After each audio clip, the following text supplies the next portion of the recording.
Week 2 Guiding Question. So the question is, many factors contribute to a state's political stability. What are some of the forces that bind the state together, and what are some forces that cause disunity within a state?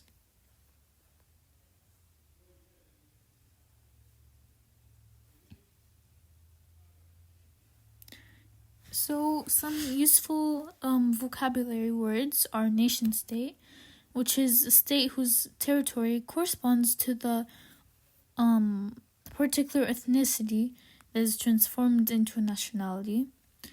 A perforated state, a state whose territory completely surrounds that of another state.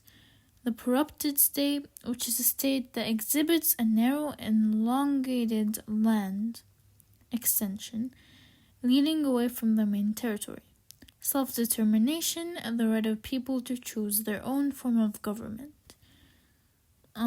Sovereignty is the ability of the state to govern its territory free from control of its internal affairs by other states.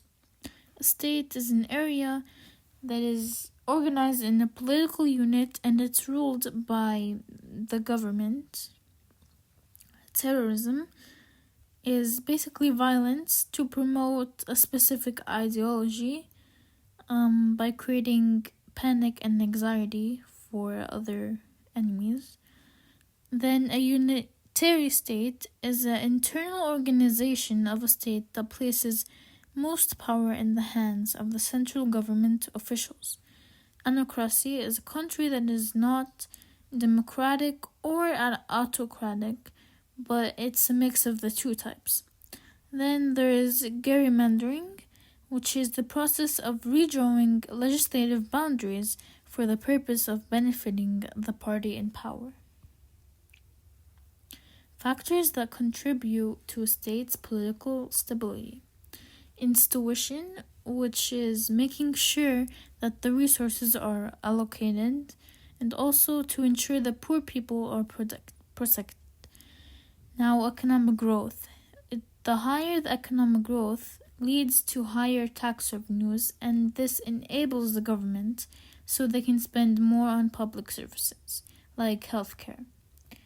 Then there's corruption, which prevents the natural laws of the economy from functioning freely.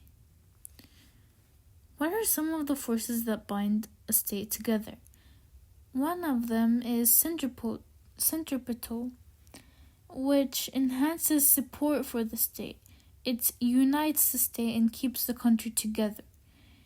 They stabilize and strengthen the country to create a sense of unity. And according to this YouTube video that I watched, centripetal forces are created by common history, common language, common religion, common goals, and favorable economic conditions. Examples of a centripetal force. An example of a centripetal force is the national anthem, because it is gathering many people to celebrate their pride of their own country. And there's a picture of the national anthem and the flag.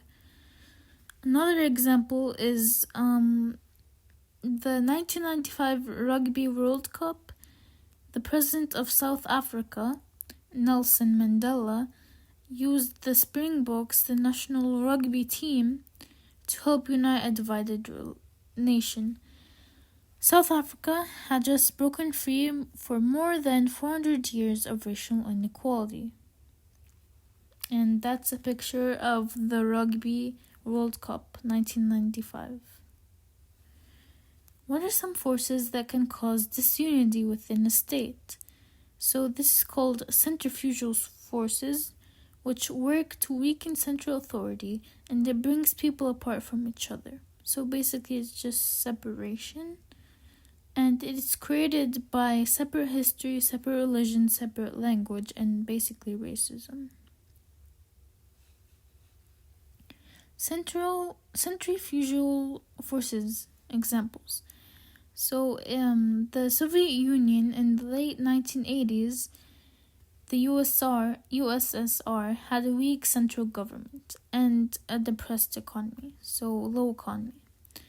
And Russia, they couldn't hold the Confederacy together, so the USSR was disbanded in 1991.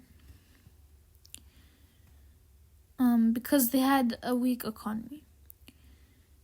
Another example would be the different branches of a religion, like in Islam, there's Sunni and Shia.